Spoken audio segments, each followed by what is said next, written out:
Halo pembelajar modul kimia polimer, perkenalkan nama saya Galuh Yuliani dari Universitas Pendidikan Indonesia dan saya akan menjelaskan tentang berat molekul polimer. Seperti yang sudah kalian ketahui pada modul sebelumnya, polimer adalah makromolekul yang tersusun atas unit-unit ulang. Menurut cara sintesisnya, bisa dipahami bahwa tidak semua rantai polimer memiliki panjang rantai yang sama. Karenanya berat molekul polimer tidak bisa dinyatakan sebagai berat molekul tunggal seperti molekul sederhana, tetapi dinyatakan sebagai berat molekul rata-rata.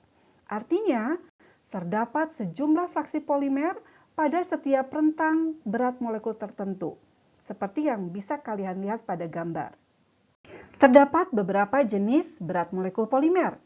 Ada berat molekul rata-rata jumlah atau dikenal juga sebagai Mn, ada berat molekul rata-rata berat atau Mw, kemudian ada berat molekul rata-rata viskositas atau Mv, dan ada berat molekul rata-rata Z atau Mz.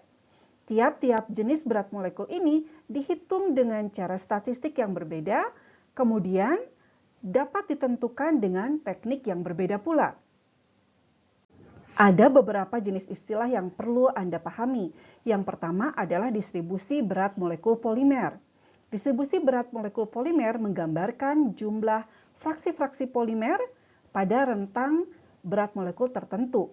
Dan tadi, posisi dari Mn, Mv, Mw, dan Mz diperlihatkan pada gambar berikut. Dapat kalian lihat bahwa Mn nilainya lebih kecil dari Mv, Mv nilainya lebih kecil dari Mw, dan Mw nilainya lebih kecil dari Mz. Kemudian ada juga istilah lainnya, yaitu indeks polidispersitas atau PDI. Indeks polidispersitas ini dapat kalian hitung melalui perbandingan antara Mw dibagi Mn. Nilainya selalu lebih besar dari 1. Mengapa? Silahkan cari tahu ya.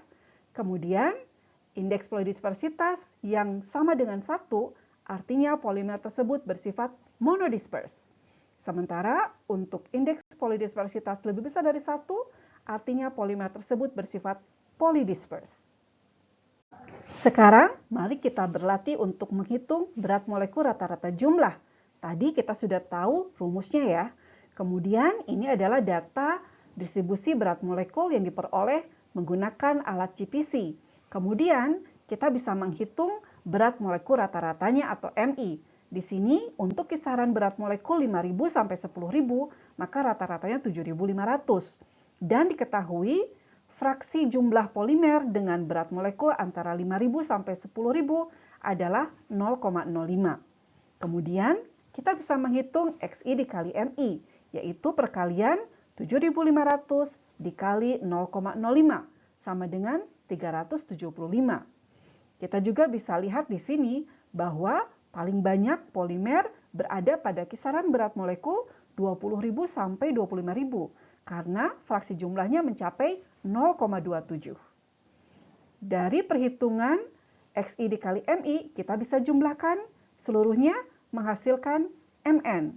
Jadi diperoleh nilai Mn untuk data ini adalah 21.150.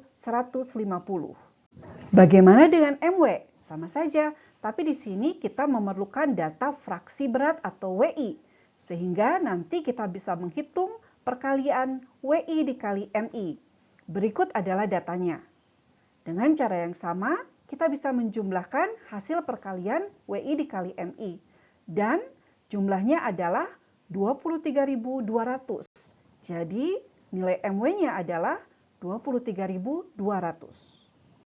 Selanjutnya, dari harga Mn, kalian bisa menghitung dP atau derajat polimerisasi. Bagaimana caranya? Pertama, kita harus tahu dulu polimer apa yang sedang diuji ini. Misalnya, polimernya adalah polivinyl klorida. Kalian tahu monomernya kan?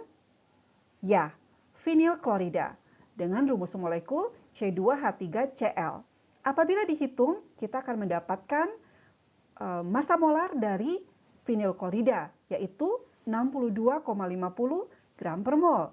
Kemudian, derajat polimerisasi adalah Mn dibagi massa monomer. Jadi, 21.150 dibagi 62,5. Hasilnya adalah 338. Artinya rata-rata panjang rantai polimer terdiri atas 338 unit ulang monomer. Berikutnya, mari kita hitung indeks polidispersitas. PDI rumusnya adalah MW dibagi MN. Kita akan mendapatkan hasil perhitungan MW dibagi MN sebesar 1,097. Lebih besar dari 1 ya, tetapi cukup mendekati 1. Nilai PDI bisa memberikan informasi tentang karakteristik dan sifat dari polimer. Polimer dengan nilai PDI mendekati 1 memiliki kekuatan mekanik yang cukup baik, viskositas yang cukup tinggi, kristalinitas, titik leleh, dan titik transisi gelas yang tinggi.